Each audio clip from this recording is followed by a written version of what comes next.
Bonjour à tous, aujourd'hui le sujet est tout à fait nouveau. Nous allons aborder celui du tatouage, une technique qui existait déjà à la période néolithique. Preuve en est la découverte à la frontière italo-autrichienne d'une momie qui s'appelle aujourd'hui Ötzi, qu'on a disséquée, si j'ose dire, pour découvrir que sur sa peau, il y avait une cinquantaine de tatouages. On a aussi réussi à dater cette momie qui a vécu il y a environ 5300 ans. Plus proche de nous, au Moyen-Âge, cette technique va pratiquement disparaître sous l'influence, sous les pressions de l'Église catholique et protestante qui estime que le corps est un don de Dieu et qu'il n'est pas autorisé de le dénaturer. Loin des civilisations chrétiennes, en Nouvelle-Zélande ou dans la Polynésie, les Maoris ont conservé ces techniques du tatouage et cela avait une signification pour un rang social élevé. Ainsi, en 1791, Parkinson, qui était dans l'équipe de James Cook pour ses voyages en bateau, a dessiné la tête d'un de ses chefs maoris. Au milieu du 19e et au début du 20e siècle, le tatouage est surtout l'apanage des prisonniers qui se font faire ces dessins avec des techniques très rudimentaires, parfois même plutôt dangereuses, ainsi que les marins qui arpentent les mers. Au XXe siècle, on a des personnages célèbres qui ont reçu des tatouages, ainsi Churchill, Roosevelt et Staline, qui se sont tous trois rencontrés à Yalta après la Deuxième Guerre mondiale, mais dans ces périodes, le tatouage était un objet personnel que l'on n'exhibait pas. Il faut attendre les années 1950 pour que d'autres groupes sociaux exhibent ces tatouages, ainsi par exemple les motards du groupe des Hells Angels ou les punks ou les hippies. Aujourd'hui, ce n'est plus seulement un phénomène de mode, mais carrément un phénomène social.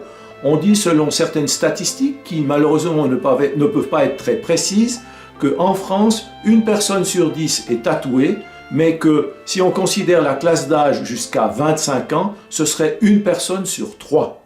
Nous nous rendons maintenant chez Chris, à la rue des Remparts à Sion. Salut Christophe! Salut Bernard! Je te remercie d'avoir bien voulu accepter ce reportage. On va poser une première question. Comment est-ce que tu en es arrivé à faire ce métier? Alors, ce métier, j'en suis venu par passion. Déjà depuis tout petit, j'aimais beaucoup le dessin artistique à l'école. Et en arrivant sur la majorité, j'ai décidé de me faire un tatou, un dessin ancré dans ma peau, pour toujours. J'ai décidé de m'intéresser plus profondément à la profession, vu que j'aimais beaucoup dessiner et tout ce qui était de forme d'art graphique, peinture, art graphique, bande dessinée et autres. J'ai décidé d'emprunter une fois la machine au professionnel qui me tatoue un peu tous ses bras, pour voir si ça allait me convenir. Et effectivement, dès le premier tatouage, j'ai trouvé ça tellement formidable de pouvoir dessiner sur la toile vivante que j'ai commandé mon matériel et ainsi de suite, j'ai pu commencer à faire mes premiers tatous sur mes copains ou mes amis. Alors voilà les deux tatous qui ont été faits de manière traditionnelle. Un par un japonais, Orihiro, après la convention tattoo à Lausanne. C'est le prénom de mes deux enfants en japonais, en kanji. Et ce côté, c'est les Borneo Headhunters, Malaisie, donc qui font à la main aussi tape dessus, et ici plutôt à l'arraché. Est-ce que tu as un style particulier à toi ou est-ce que tu réponds d'abord aux désirs des clients? Oui, alors j'ai quand même un style de prédilection, je dirais, avec surtout les travaux en noir et gris, avec les ombrages, avec les dimensions dans l'espace, les structures, travailler les effets de métal, de bois, de pierre, de bas-relief, de haut-relief, de lumière, et des sources de lumière, si elle vient d'en haut ou d'en bas. Ça donne des travaux intéressants, noir-gris. Mais par contre, ce que je ne fais pas, c'est, je dirais, ce qui est noir et technique. Plus comme les lettrages, les phrases, ou les travaux des îles polynésiennes qui ne sont pas ma culture et qui sont assez monochromes, donc il n'y a pas de vie dans ces travaux. Lorsqu'un client arrive, la plupart du temps, c'est toi qui fais l'esquisse, le projet, ou c'est lui qui le fait, ou vous êtes à part égale à traiter le sujet? Alors, bien souvent, on m'apporte son idée sur une feuille depuis Internet, avec une idée. Et puis à partir de là, je travaille un peu le dessin pour venir dans dans une ligne plus personnalisée en customisant un peu le dessin. Ou autrement, on me demande un peu de faire un dessin d'après les idées qu'ils ont et puis ils me laissent un peu carte blanche suivant mon imagination. Comment vous êtes arrivé à ce dessin? Alors ce dessin, j'ai eu l'idée de ce motif, j'ai une statue que j'avais reçue pour mes 30 ans, que j'ai toujours adoré voir chez moi, donc j'ai eu envie aujourd'hui de la mettre sur moi-même.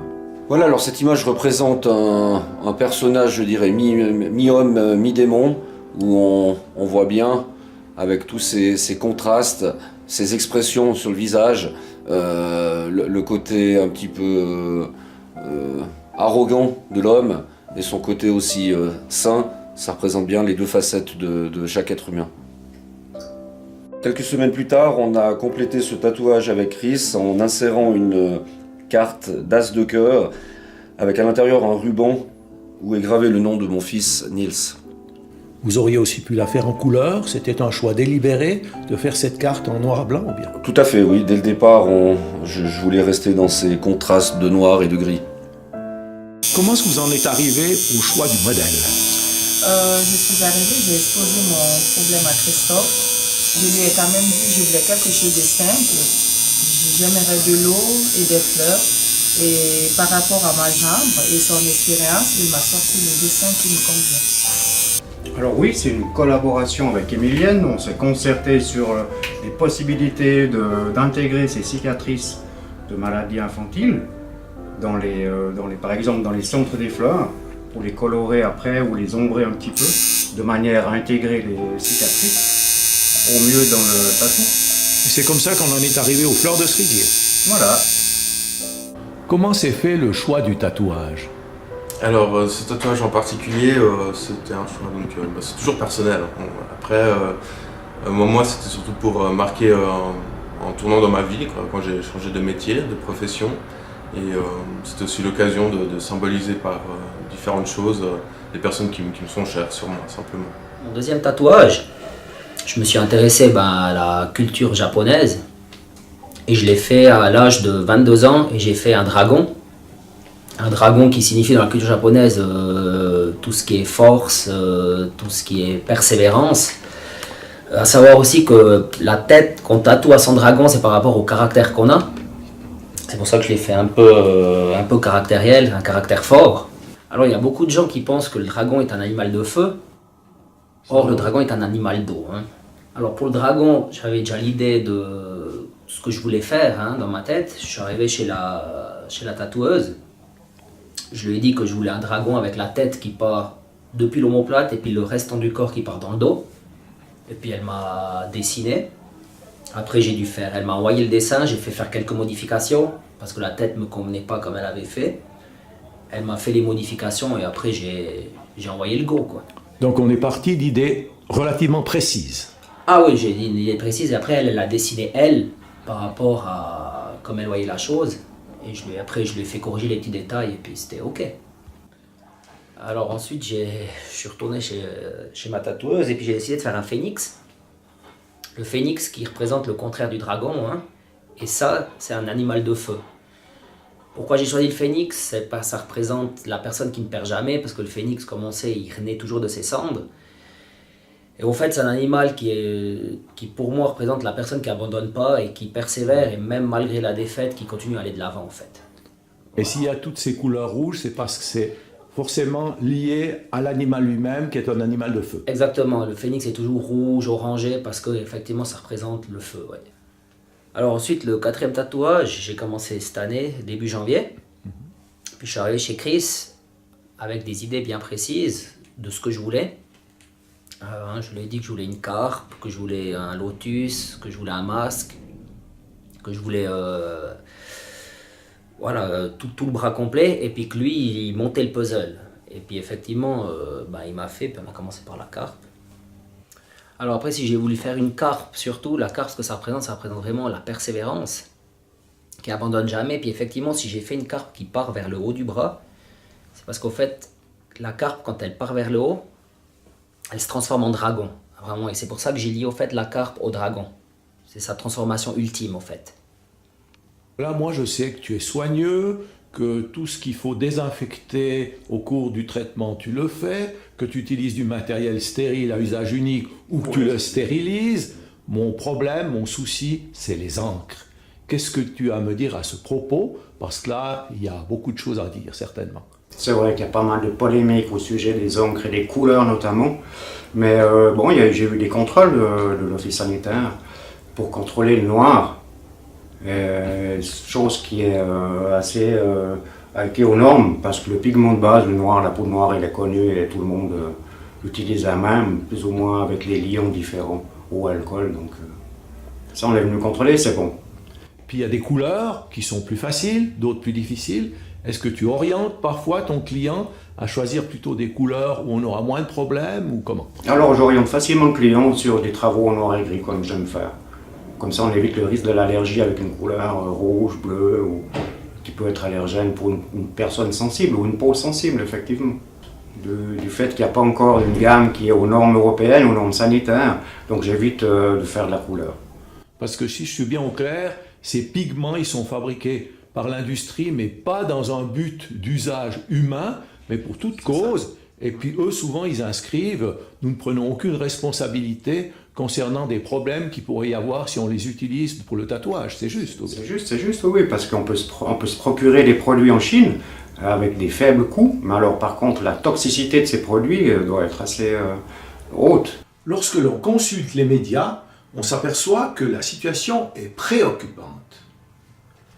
En 2015, l'Association des chimistes cantonaux de Suisse a fait paraître un article concernant l'usage des encres pour tatouage, 229 substances, et maquillage permanent, 23 substances. Eh bien, 56% de ces lots étaient interdits à l'utilisation en raison de leur nocivité. En 2016, c'est l'Union européenne qui demande une expertise au Joint Research Center. Les résultats sont tout aussi accablants quant à la présence de substances toxiques pour du matériel essentiellement importé des États-Unis. 43% avec des hydrocarbures aromatiques polycycliques, substances cancérogènes. 14% avec des amines aromatiques primaires, substances cancérogènes et autres toxicités. 9% avec des métaux lourds. 11% avec une contamination microbienne. À cette date, en 2016, seuls 9 pays de l'Union européenne avaient une législation à ce sujet. Heureusement, en Suisse, celle-ci existe depuis quelques années et les fraudeurs tatoueurs sont soumis à des amendes d'une part et à la destruction du matériel incriminé. Alors pour moi, le plus important dans le tatouage, la règle numéro 1, c'est quand même bien choisir son tatoueur. Pourquoi? Déjà, pas que par la réputation, mais aussi par son humanité. Parce que, par exemple, rien que pour le bras, là on est déjà à 17 heures, il nous en reste peut-être encore 10 ou 15 pour finir le reste. Et une bonne entente avec le tatoueur, c'est important. Devant nous, une gamme d'aiguilles, des plus fines pour les lignes fines, du 5 et du 9, puis du 11, et enfin les plus larges pour les aplats de couleurs et les rouages. Alors voici les guides qui vont contenir les aiguilles. Les guides sont bien sûr nettoyés à l'ultrason avant et stérilisés comme cela. Les témoins ont viré au brun, donc c'est prêt à être entreposé en mois. Et les guides en fonction des aiguilles, les ronds et les plates pour qu'on appelle le magnum. Donc ça c'est l'ultrason qui est en train de tourner maintenant.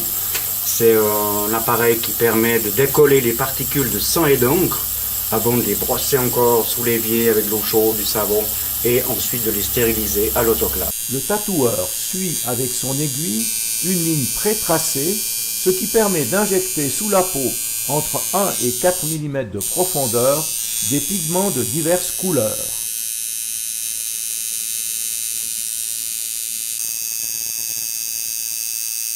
Nous sommes donc actuellement à la 4e séance. Le principe de la technique du tatouage est le suivant.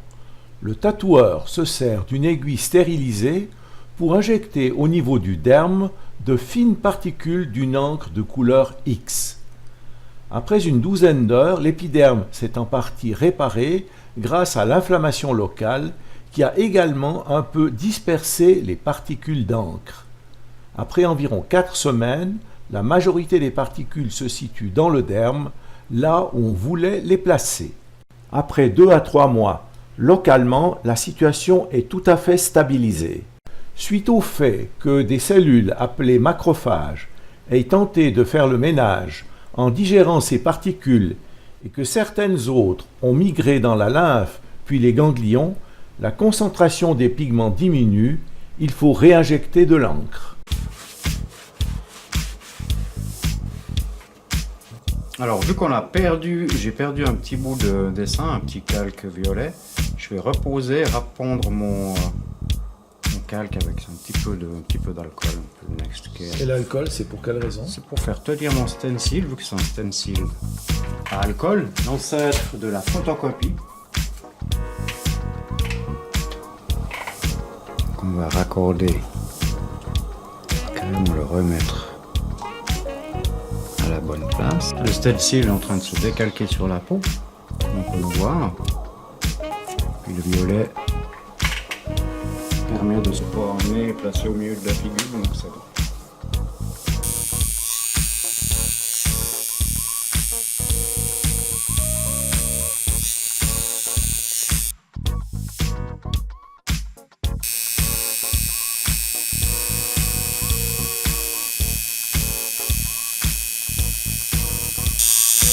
Alors ce qui est de la profondeur, on tâche d'aller dans la deuxième couche de peau, donc le derme, ce qui représente entre 1 et 2 mm de profondeur.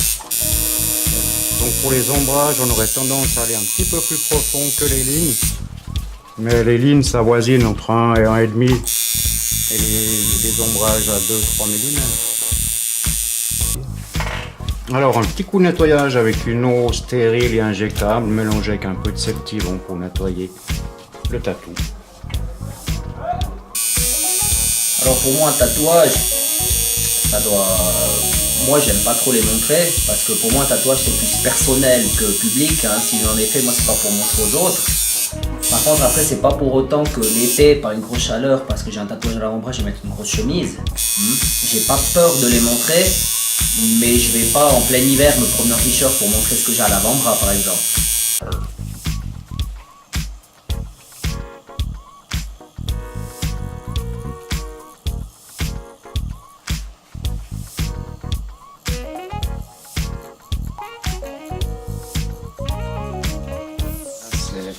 Changement d'aiguille pour passer aux ombrages, donc l'aiguille un petit peu plus large. Désinfection des mains pour mettre l'aiguille sur un autre guide. Machine. Il ne reste plus qu'à régler la profondeur. L'examen à la loupe permet de contrôler l'état des dents de cette aiguille large. On va la remettre dedans, on va voir si elle va. Alors elle coulisse parfaitement, sans.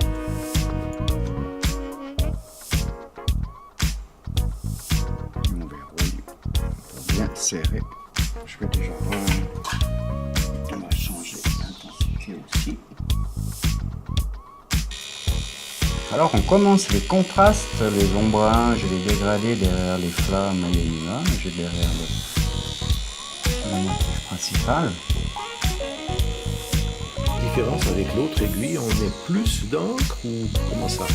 Elle est plus large. L'aiguille voilà. est plus large, mais la quantité d'encre, c'est la même ou c'est la même fluidité de l'encre, c'est la même encre? C'est la même encre, oui. Avec plus ou moins d'eau pour les dégradés de gris. Et là, on a plus d'eau que ce qu'on en avait avant pour les traits ou bien? Alors j'en ai plusieurs différents types de gris pour faire des variations de tonalité. Donc là, on voit déjà un peu les dégradés, hein, c'est ça? C'est ça. Plus ça rougit vers la fin, plus ça viendra clair. Là, j'ai déjà une autre tonalité par rapport à celui d'avant. C'est un effacement qui se fait après des années et on peut dire que ça pourrait survenir dans un cas comme ça après combien d'années? Alors un effacement ou plutôt une une baisse de tonalité des ombrages ou des noirs qu'on peut sans problème retoucher après quelques années.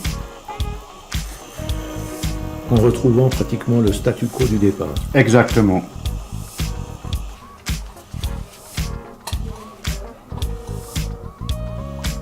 Et en fait, il n'y a aucun dépassement, c'est simplement l'encre qui a coulé. Oui. Alors oui, c'est une tonalité qui est assez claire. On voit plus l'irritation causée par les aiguilles que le pigment ou l'intensité du pigment. En guérison, un gris donc très clair. Mais il finira par être noir ou il restera un peu Il blanc? restera gris Ah voilà, parce que l'irritation va partir après la guérison. Ouais, c'est ça. Voilà, madame, ce tatouage, est-ce que vous le faites d'abord pour vous ou est-ce que vous le faites aussi pour que les autres le voient? Oui, ce tatouage, je l'ai fait pour moi parce que depuis très longtemps, j'ai eu la varicelle, j'avais des cicatrices qui me dérangeaient. Et puis, grâce à une copine, elle m'a présenté Christophe? Et c'est par rapport à ça que je fais ce tatouage. Donc, je le fais pour moi, pour cacher mes cicatrices. Alors, on y va. Ouais. Les cicatrices seront dorénavant au centre des fleurs de cerisier. Nous sommes aujourd'hui à la 3e séance.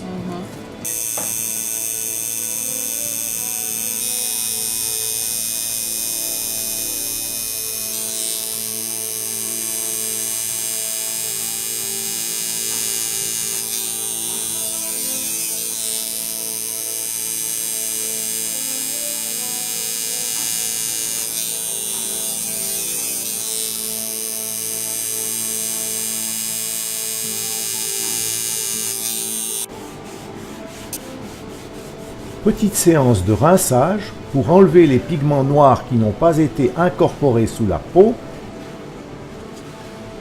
et passage aux pigments rosés.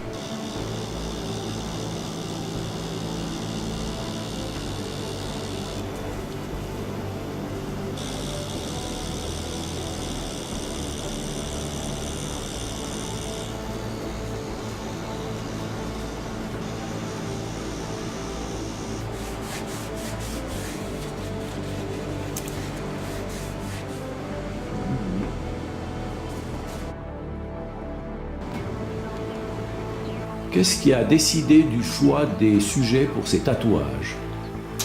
Alors le premier choix c'était mon bras droit qui est Maya au travers de mes voyages.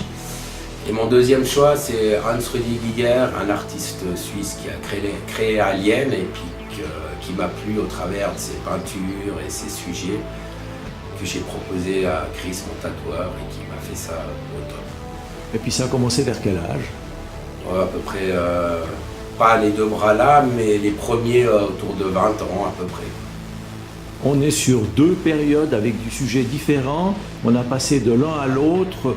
Il n'y a pas de mélange. Aujourd'hui, vous êtes sur Giger, si j'ose dire. Une partie Giger, oui, très obscure, et puis une partie Maya plus historique, plus d'histoire et de choses à montrer, quoi, ce qui me plaît dans leur civilisation, puis dans leur façon de vivre ou de s'exprimer au travers du tatouage, quoi.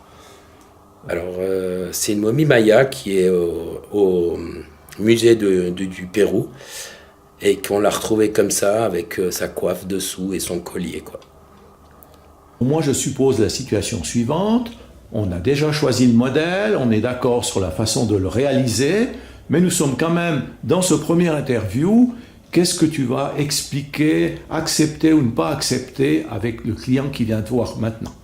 Alors, celui qui vient me voir maintenant avec, comme on a dit, l'étape 1 un peu qui est OK, il nous reste à savoir si la personne est éventuellement allergique à la couleur ou au noir, si elle veut faire du tatou au noir. En fonction de ça, savoir aussi si elle prend des anticoagulants, chose qu'il ne faudrait pas trop prendre le jour du tatou. Avant, à la limite, on peut le stopper la veille, donc ça jouerait. Et ensuite, voir si la personne est majeure, qu'elle ait bien 18 ans, parce que je peux le faire à la limite avec l'autorisation des parents. mais pas une signature sur un bout de papier. Je veux voir les parents en direct pour discuter entre quatre yeux du projet du fils ou de la fille. Alors mon premier tatouage, je l'ai fait à 16 ans, avec l'accord de mes parents. J'ai fait un tribal qui représente un soleil avec un œil au milieu, qui n'a pas de signification particulière. Est-ce que tu t'embarques volontiers immédiatement dans un grand tatouage, un endroit quelconque, ou tu choisis des endroits peut-être moins douloureux, plus cachés? Comment ça se passe? Alors ça dépend un peu de la personne. Je m'embarque volontiers dans un grand travail de longue haleine sur un bras, une jambe ou un dos sur un jeune qui est OK avec son motif et son sujet. Par contre, avec les jeunes, attention, parce que des fois, avec la tendance, ils veulent vite un tatou sur les endroits visibles, donc la main, les doigts ou les avant-bras. Donc, je les préviens qu'il y a quand même un travail à aller chercher ou un statut social à avoir. Et quel que soit l'âge, pas de texte, pas de date. Alors, oui, ça j'essaie d'éviter, parce que c'est des écritures et c'est des choses techniques. Et bien évidemment, des fois, ils veulent des petits lettrages en chiffres romains, chose qui est très difficile à faire en fonction des endroits en plus, vers le poignet ou les avant-bras, c'est pas toujours pratique. Est-ce que le fait d'être homme ou femme, ça change un petit peu dans les demandes et dans la façon dont on va aborder ce tatouage? Alors, effectivement, les femmes ont plus tendance à faire des tatous plus discrets sur les parties du corps un peu plus cachées.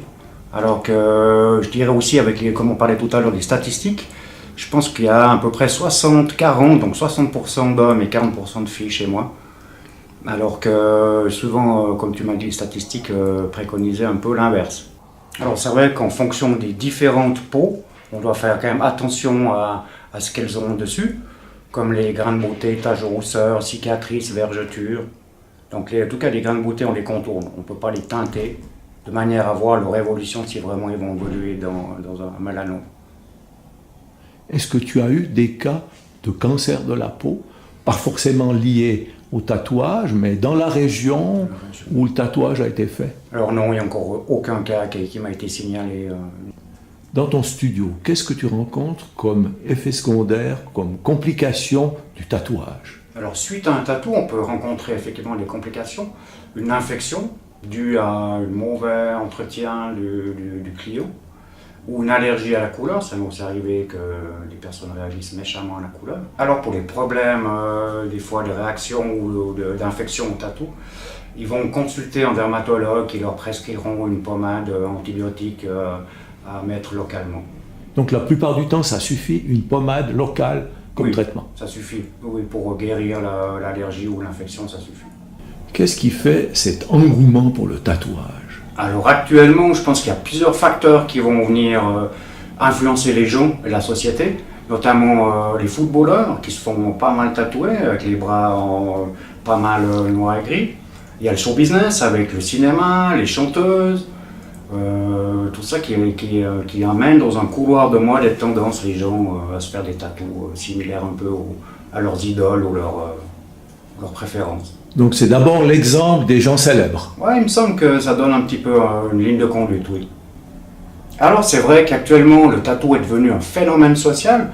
Il y a quelques temps ou quelques années, il n'y avait pas autant d'engouement dans le tatou. C'était plus une tendance peut-être ou un fait où on doit quand même trouver sa marque dans la société en se faisant des marques sur la peau. Actuellement, c'est vrai que les gens, ils ont tendance à faire des tatous beaucoup plus visibles qu'à l'époque. À l'époque, on commençait facilement avec des tatous discrets sous les habits. Et maintenant, on rencontre facilement des jeunes qui veulent faire des tatous directement visibles sur les avant-bras ou les mains. Ainsi donc, les jeunes adultes qui tiennent à prendre leur distance par rapport à leurs parents ou leurs grands-parents absolument pas intéressés par le tatouage vont se mettre à cette technique. D'autre part, cette jeunesse n'a plus le même intérêt pour les bijoux en or, en platine, comme c'était le cas de leur mère ou de leur grand-mère. Les femmes, les jeunes femmes, préfèrent maintenant se faire tatouer des colliers au niveau du cou, respectivement des bracelets au niveau des poignets. La peau est devenue en quelque sorte une sorte d'archive, une sorte de journal intime chez certaines personnes. On grave, on tatoue volontiers des dessins, des images pour rappeler des événements heureux, pour se rappeler d'être cher. Également, l'arrivée d'Internet a permis de constater que le tatouage n'est plus l'apanage des bad boys, mais que tout un chacun peut faire des tatouages, et la grande variabilité a permis l'explosion des sujets et des idées. Ainsi, dans les années 2000, on était encore avec des tatouages traditionnels de type civilisation maori, puis sont devenus les tatouages géométriques. Aujourd'hui, la religion bouddhiste a largement inspiré les tatoueurs. Les tatouages basés sur la culture nippone ont également leurs adeptes. Carpes, dragons, geishas, etc. L'arrivée sur le marché de femmes tatoueuses a également ouvert le concept de tatouage à d'autres horizons. La couleur est également intervenue de plus en plus fréquente en association avec des dégradés ou du noir profond. Les jeux vidéo ont également inspiré nombre de tatoueurs. Si certains employeurs sont restés en dehors de cet engouement, il faut reconnaître qu'ils ont accepté plus volontiers que leurs employés se tatouent. C'est le cas de banquiers, c'est le cas du domaine du luxe, où les employés sont aujourd'hui plus facilement autorisés à des tatouages, pour autant que ceux-ci restent discrets, voire même plutôt cachés à la vue du public. Là, sachant que vous étiez dans la banque et que pour les banquiers, c'est parfois un problème d'avoir un tatouage, est-ce que ça a été une difficulté dans votre cas?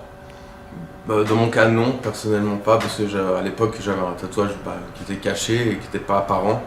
Donc à la limite, personne ne savait, à part des collègues proches, que j'étais tatoué. Et sinon, je connaissais aussi d'autres collègues qui étaient tatoués, mais voilà, si on n'en parle pas, ça ne se voit pas forcément à travers un poster. Il ne faut pas avoir un tatouage apparent sur les mains ou sur le cou. Par contre, ça, je pense que ce serait pas très bien vu. Quand j'ai commencé le tatou il y a bientôt 25 ans, j'étais le seul à Sion, et maintenant on est 6 ou 7 sur la place, donc on voit qu'il y a la demande qui est là. Lui, rien ne se fait sans la notion d'argent. Est-ce qu'on parle d'un prix ou comment ça se passe? Oui, alors bien sûr, avant de commencer un tatou, on va fixer plus ou moins un prix, une fourchette, on va dire, en fonction des détails qu'il y a, de la grandeur et des heures que je vais passer, ou l'endroit qui sera plus ou moins pratique en fonction du corps et de l'endroit à tatouer. Ça se calcule un peu à l'heure ou... Ça fait un mix entre l'heure et la grandeur du tatou en fonction des heures et des détails. Et ces difficultés techniques éventuelles? Voilà, une fourchette entre 100 et 150 $, je pense, en fonction des travaux, c'est la fourchette. Nous voilà à la fin de ce reportage.